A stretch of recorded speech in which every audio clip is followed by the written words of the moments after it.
Alright, well, I'm going to start recording, I'm going to try to start recording some stuff on my drive home. Figure I might as well multitask. So this will be the first installment of, we'll call it the car show, the car cast, instead of podcast, whatever.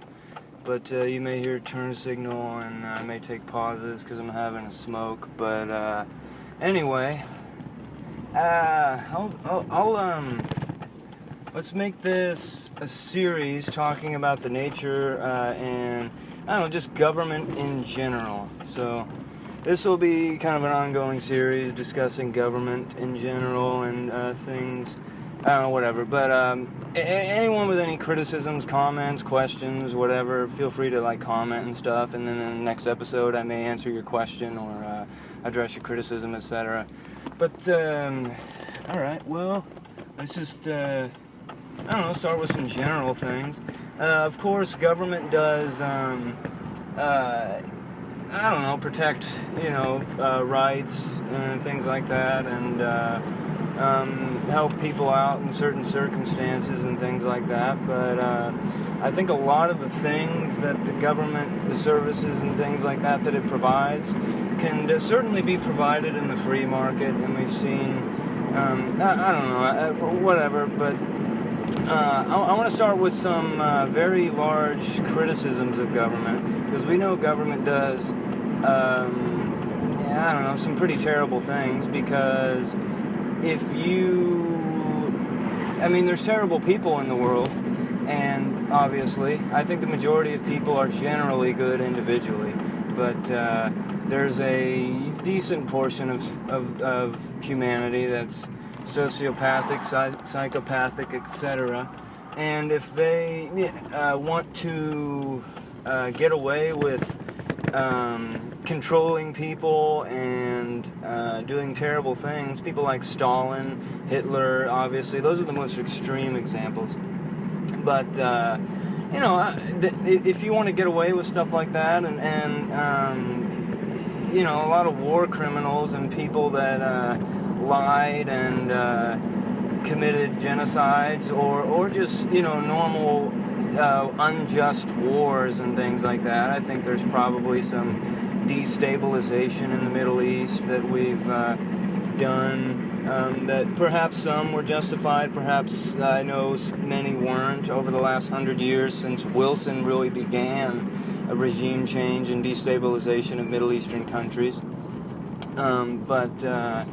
These folks haven't been prosecuted or held to account or had any consequences for their,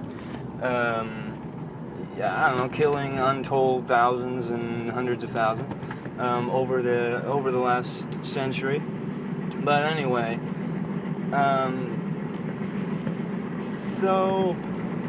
So of course government has done some terrible things because the world has terrible people, and if those terrible people, they're gonna, most people aren't really supremely bright, so a lot of people end up making stupid election decisions and vote in people that really shouldn't be there, that are power hungry, that are liars, corrupt. People vote for corrupt people all the time. If they just did a little bit of research, they would know that some of the people they vote for are corrupt beyond. Just incredibly corrupt, really. But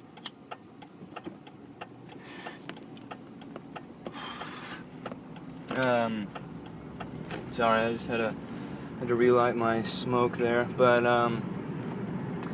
So, yeah,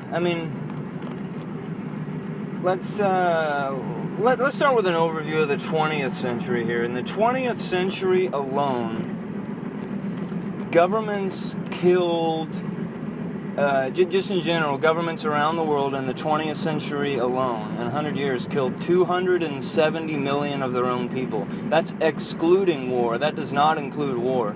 So, killed 270 million of their own people in the 20th century alone, in aggregate around the world. And actually 120 million or so of those folks were killed under communism. I believe about 20, possibly 40 million under Stalin, at least 60 million under Mao, and this was direct people being directly killed.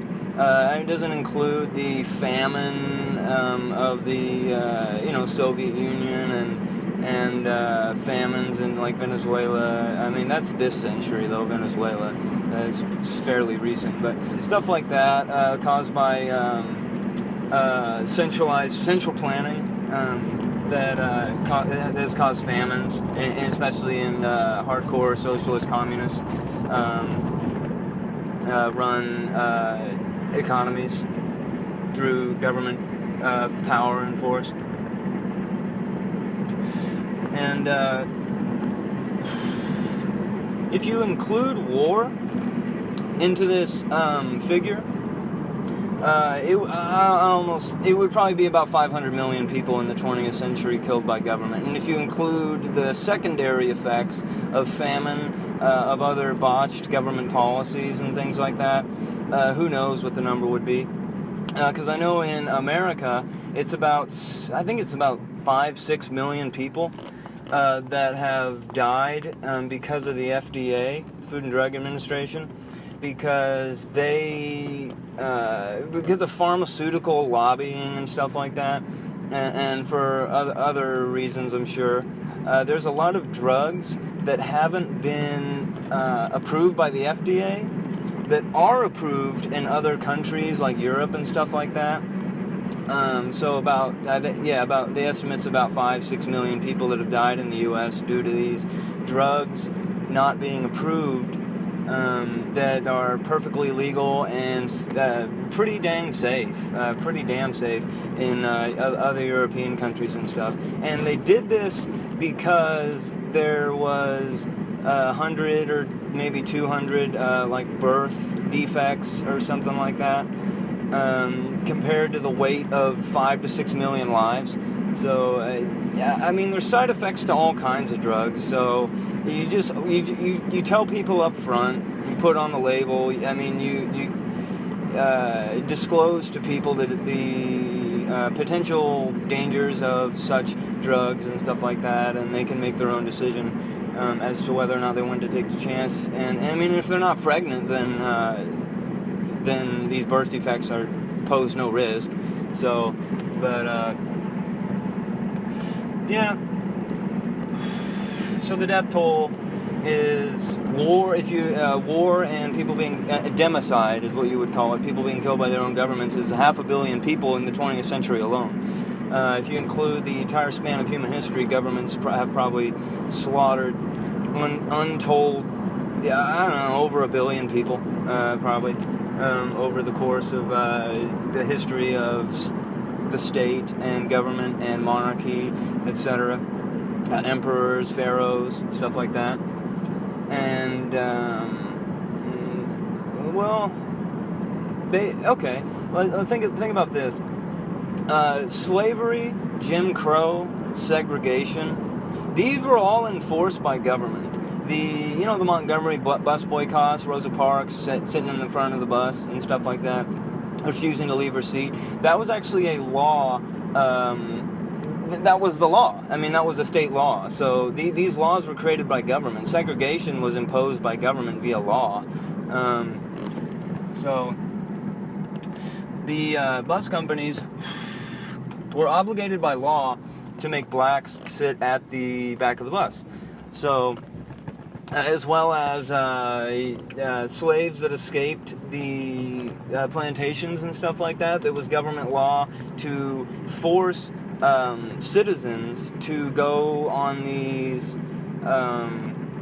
patrols for escaped slaves and return them to their masters, to return them to their plantations, respective plantations.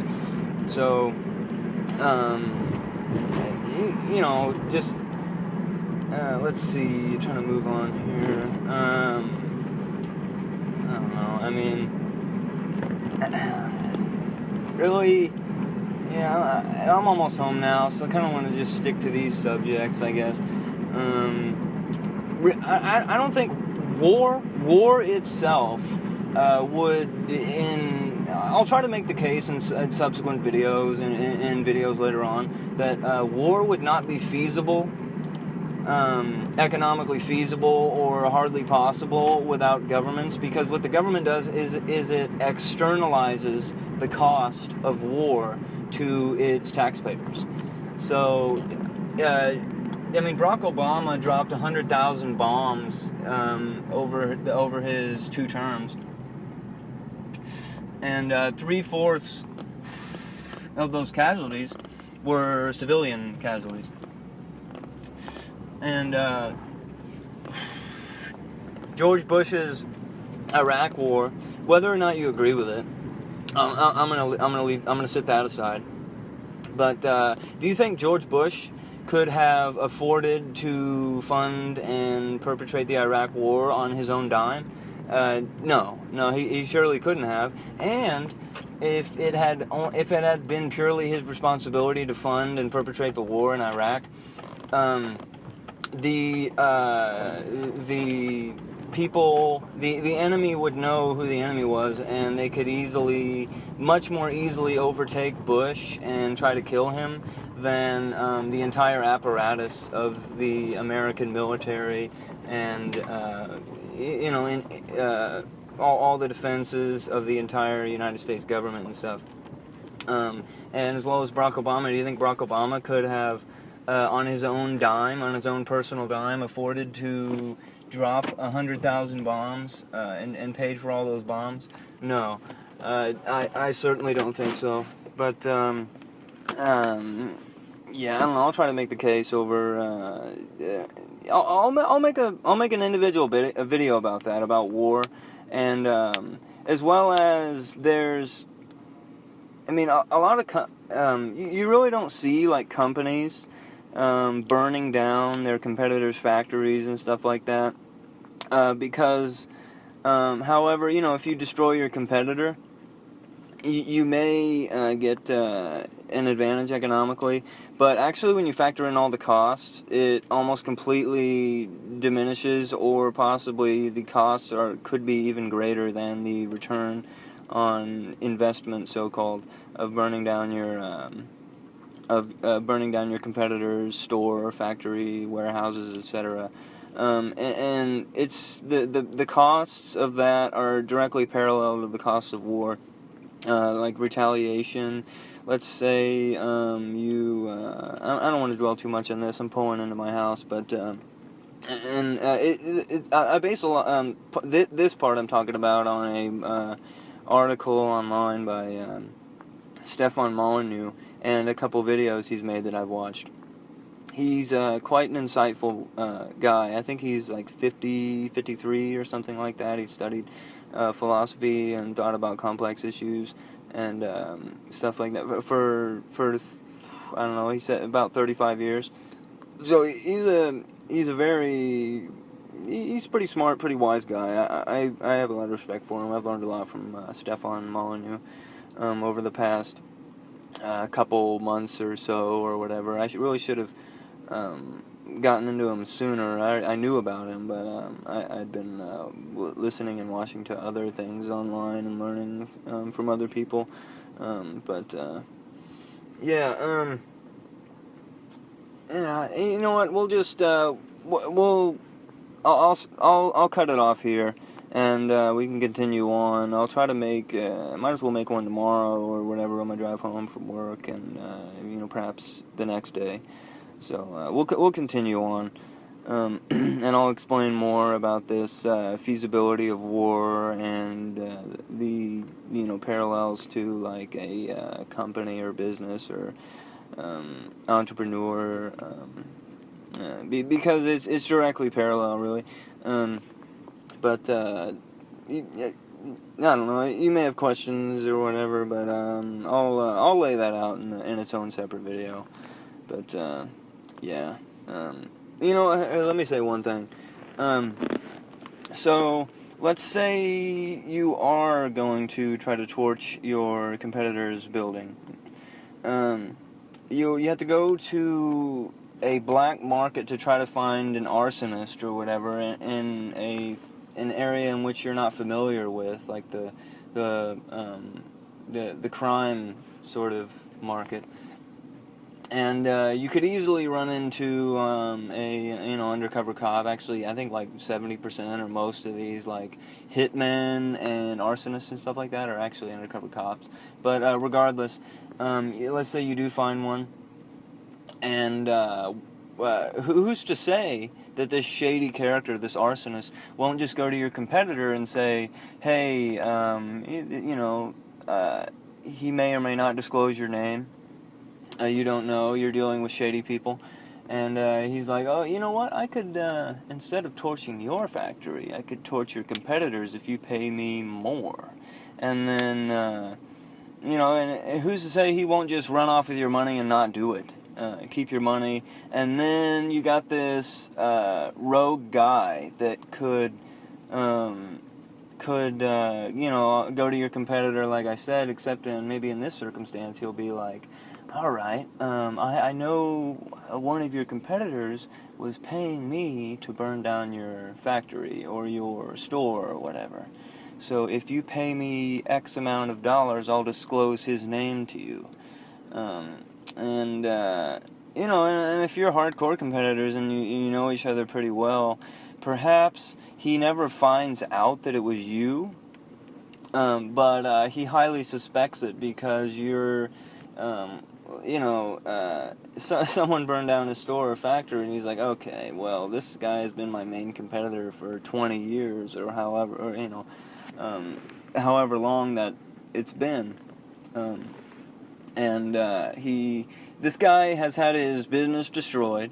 He's got just devastated. He's extremely pissed off, and he doesn't have much to lose. You think, even if he's not 100% sure that this guy that you've just destroyed and screwed over is not going to be so pissed off that he'll take the chance that it's not you and still torch your factory, So, and this applies to really, it applies to war, really. I'll make that case further as I go on, but I don't know. I mean, obviously there's retaliation in war and stuff like that, and there's covert operations though, but you risk getting caught, or you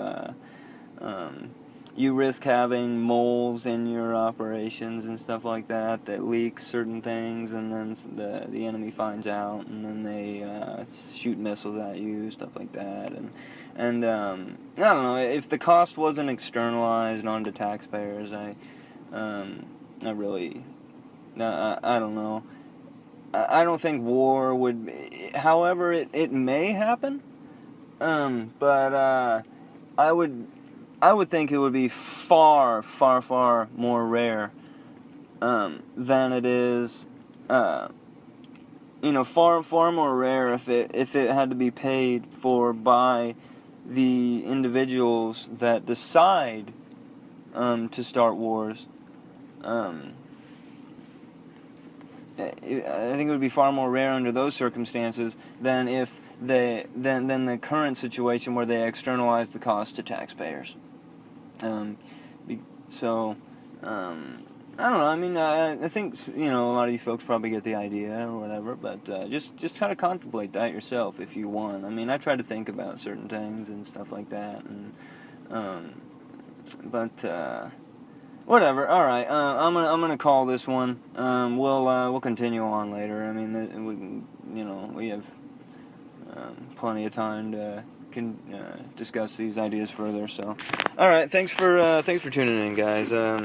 Any comments, questions, criticisms, and stuff like that, just feel free to comment, and I'll keep an eye out, and I can address your question or whatever, like I said earlier, in the next video. So, thanks, guys. Take care.